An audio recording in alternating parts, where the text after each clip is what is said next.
Bom dia, pessoal. Hoje mais um dia que o grande Pai do Universo nos presenteia. E eu vou contar hoje para vocês um conto do Irmão X, do livro Pontos e Contos. Só que eu deixei esse livro em casa e estou com um rascunho aqui que eu já tinha rascunhado lá em casa. É sobre um advogado, um grande advogado, famoso, mas que ele só fazia o trabalho, só tinha que ter dinheiro. Se o cliente não tivesse dinheiro, não interessava para ele. Fosse que fosse o tipo de causa. O título do livro chama Grande Cabeça, do livro Contos e Pontos, psicografado por Francisco Cândido Xavier, por meio do Espírito Irmão X. O doutor Abelardo Tourinho era indiscutivelmente uma verdadeira águia de inteligência. Advogado de renome, não conhecia derrotas. A sua palavra sugestiva nos processos tocava-se de maravilhosa expressão, de magnetismo pessoal. Seus pareceres denunciavam apurada cultura. Ele era um excelente, era uma fera, Era uma águia no direito. Igual o cientista isolado no laboratório para descobrir uma combinação química, Abelardo se mantinha horas e horas fechado no seu gabinete particular, surpreendendo as colisões das leis humanas entre si. Não obstante, o talento privilegiado caracterizava, contudo, por traço lamentável. Ele não se importava na defesa do mal. Eu conheci alguns advogados aqui nessa cidade que só pegavam causa para defender. Não interessava se o cara era malfeitor ou não, Deus já os chamou, que eles devem estar nas regiões apropriadas para tratamento, Conheço outros ainda que estão em vida, E conheço muitos que fazem a caridade também, Que vão aos fóruns, naquele justiça gratuita, ou mesmo no fórum, olha os processos, puxa um ou dois e defendem gratuitamente. Às vezes até o processo está prescrito e o cara está lá preso porque o sistema judiciário brasileiro falta muito funcionário, Enfim, o doutor Abelardo não vacilava para defender uma pessoa na defesa do mal, diante do dinheiro. Tinha dinheiro, podia ter matado, ele defendia. Se o cliente prometia o pagamento farto, esse advogado torturava decretos, ladeava artigos, forçava interpretações e acabava em triunfo espetacular. Chamavam-lhe Grande Cabeça. Ele era conhecido no meio dos advogados, Grande Cabeça, nos círculos da convivência comum. Os colegas dele tinham medo, temiam-nos, os colegas de carreira, que lhe não regateavam respeito e consideração. Quando ele entrava no fórum, provocava movimentos de singular interesse, retraía os seus companheiros, incomodava. Doutor Abelardo chegou, ajeitava a gravata, enfim, para os serventuários, os funcionários do fórum, se atropelavam a fim de atendê-lo no que desejasse. O doutor Abelardo era sempre requisitado a serviços inadiáveis em razão da nomeada fulgurante, Devia ser ouvido antes dos outros, Devia ser ouvido antes dos outros. Muitas vezes, aqui tem um erro de português, muitas vezes, né, foi convidado a atuar em posição destacada nas esferas político-administrativas. Até os políticos chamavam ele para obter opiniões. Entretanto, esquisava-se, ele não queria política. O negócio dele era dinheiro. O que ele pensava com ele mesmo? O que vou representar singelas gratificações de um deputado em confronto com os honorários que lhe cabiam? Verdadeiras bagatelas, ele pensava, né?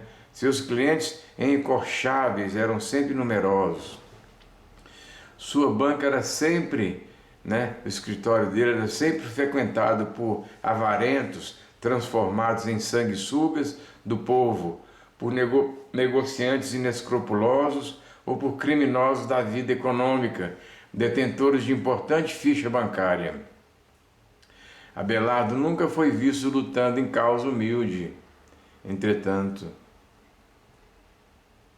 defendendo os fracos, para defender os fracos contra os poderosos, amparando infortunados contra os favorecidos da sorte, né? Afirmava não se interessar, ele falava não me interessar por questões pequenas, grande cabeça, asseveravam todos os conhecidos, sem restrições. Porém, uma pessoa que o acompanhava, esse advogado, né, o grande intérprete da lei, sem elogios precipitados, era a sua mãezinha, nobre velhinha cristã, que o alertava de quando em quando, com sinceridade e amor. Abelardo, meu filho, ela costumava falar para ele, né, prudentemente, não te descuide da missão do direito. Não admitas que a lei de ganho te avassalhe as cogitações. Creio que a tarefa da justiça terrestre é muito delicada, porém de profundamente complexidade, né? Ser advogado, quanto ser juiz, é difícil trabalho da consciência. Por vezes, eu te vejo nas inquietações da defesa dos clientes ricos e guardo apreensões justas. Não te impressiones pelo dinheiro, não se iluda pelo dinheiro, a mãezinha dele falava. Aconselhava ele, né? Aconselhava ele todo dia, né? Mas não adiantava não, né? Não te impressiones pelo dinheiro, meu filho. Repare sobretudo o dever cristão e o bem, a falta de praticar, e o bem a praticar. Sinto falta dos humildes em sua volta, de teu nome. Ouça os aplausos de teus colegas e conheço a estima que desfruta no seio das classes abastadas. Mas ainda não vi nenhuma vez você em teus círculos, amigos apagados, pobres, de que Jesus se cercava sempre. Nunca pensaste, Abelardo, no mestre divino, foi advogado da mulher infeliz e que a própria cruz, né, foi ardoroso defensor de um ladrão arrependido, né? Quer dizer, ele está se referindo que é Maria Madalena e o ladrão que morreu com ele na cruz. Creio que teu apostolado é também santo. Porém, o eminente homem, legalidade, meneava a cabeça. O grande advogado, né, balançava a cabeça em sinal de desacordo e respondia: mãezinha, os tempos são outros. Devo preservar as conquistas efetuadas.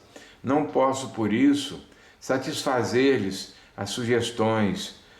A senhora compreende que o advogado de renome necessita de clientela à altura? Aliás, não desprezo os mais fracos. Tenho meu gabinete vasto, onde dou serviço a companheiros iniciantes, quer dizer, advogados iniciantes.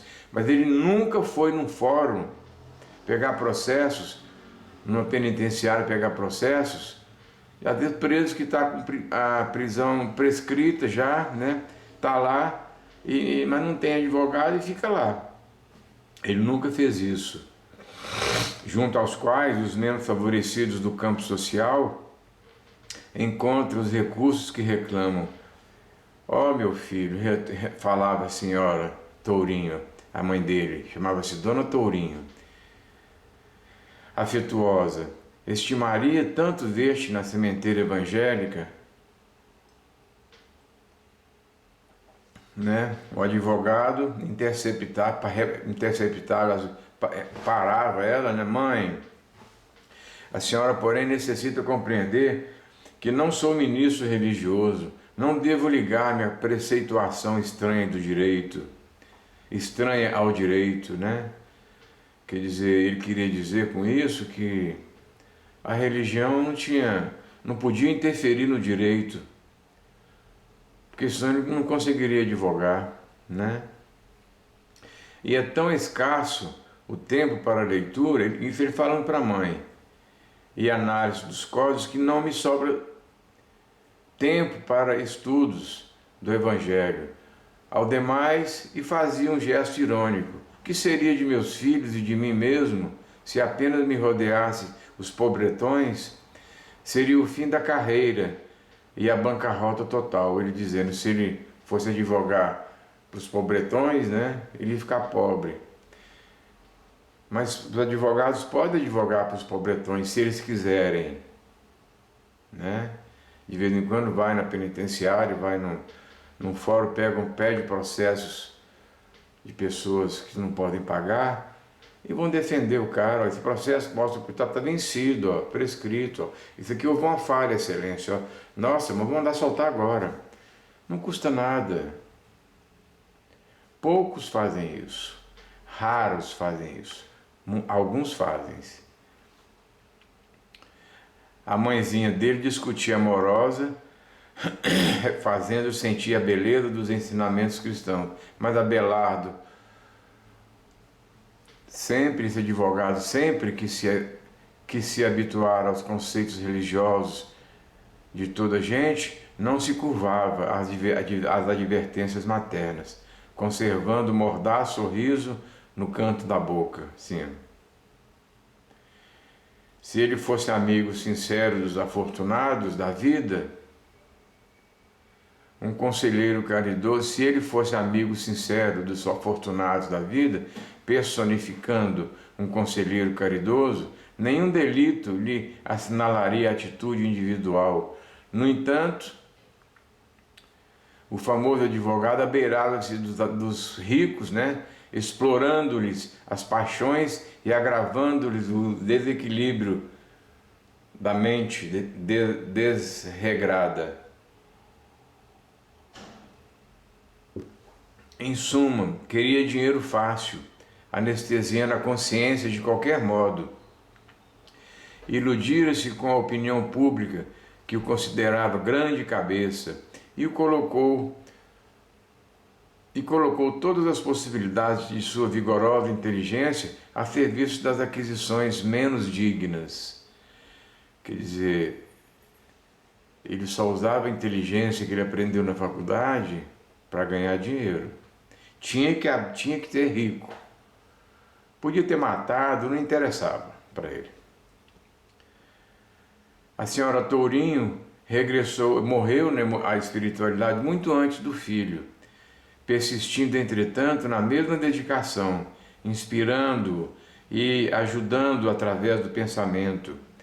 Abelardo, todavia, jamais cedeu, nunca cedia, sentia-se a surpresa, a suprema cabeça em seu círculo, como a última palavra nos assuntos legais. E foi assim que a morte um dia chegou e bateu à porta dele.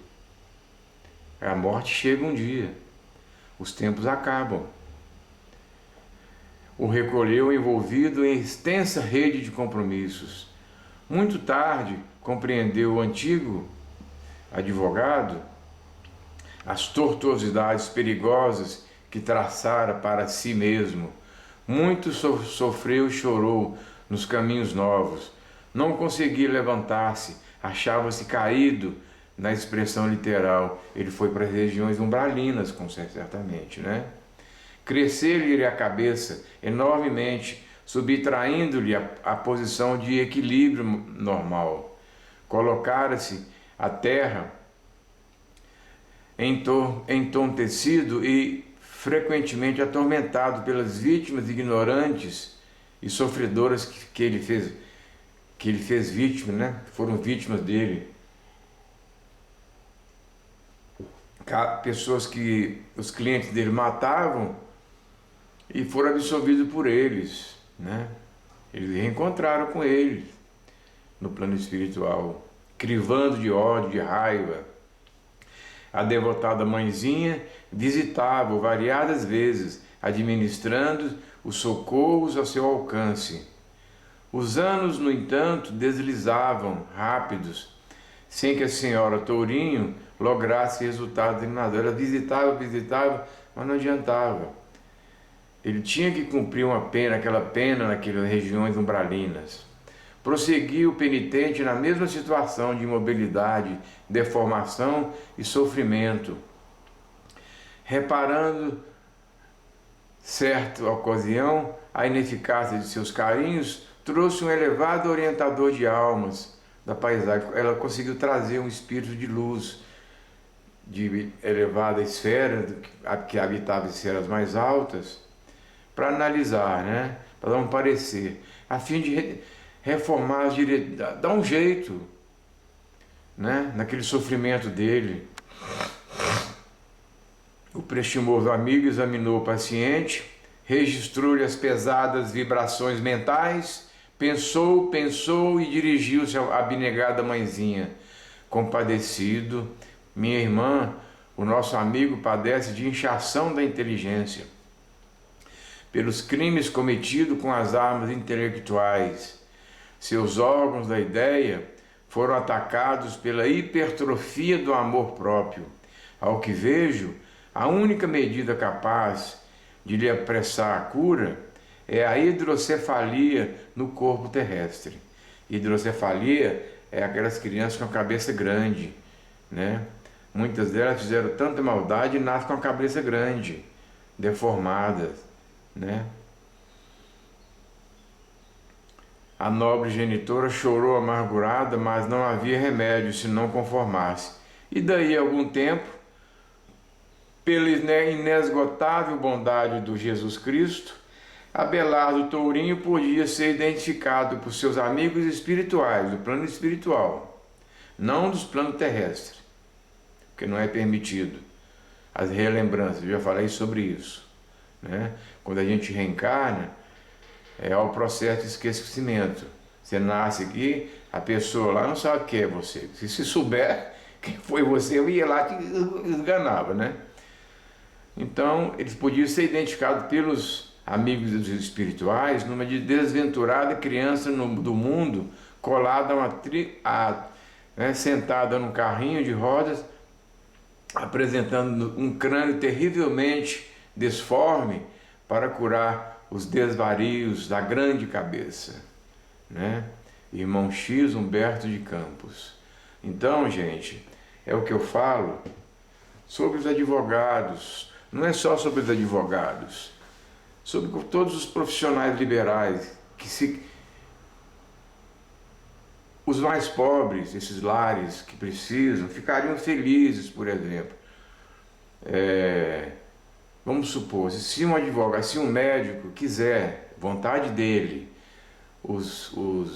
esses diretores desses lares, essas criancinhas mesmo doentes, ficariam felizes se um médico desse visitasse, né, esses lares com a maletinha cheia de remédio de amostra grátis, porque os laboratórios dão muita amostra grátis, e medicasse pelo menos os menos graves, né?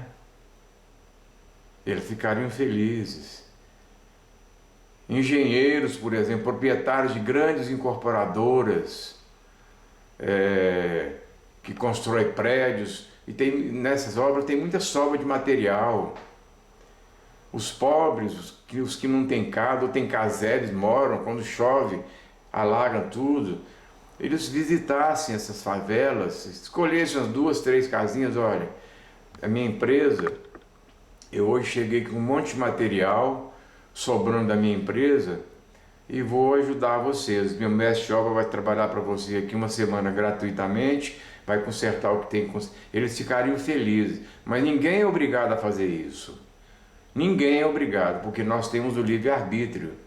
Mas essas pessoas ficariam felizes se um médico, se um engenheiro, né, um dono de uma incorporadora grande, não é? E assim, muitos profissionais, enfermeiros, visitassem esses lares, se quisessem, não por vontade, pelo livre-arbítrio, essas crianças ficariam felizes, esses moradores ficariam felizes, né?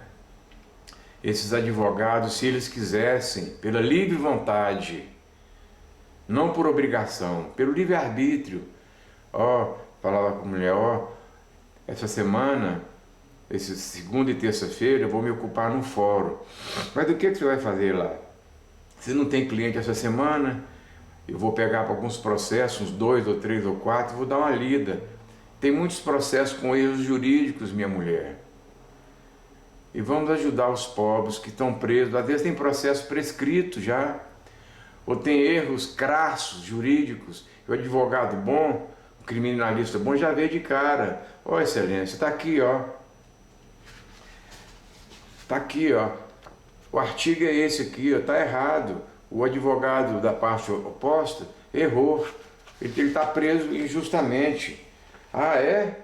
Ah, não.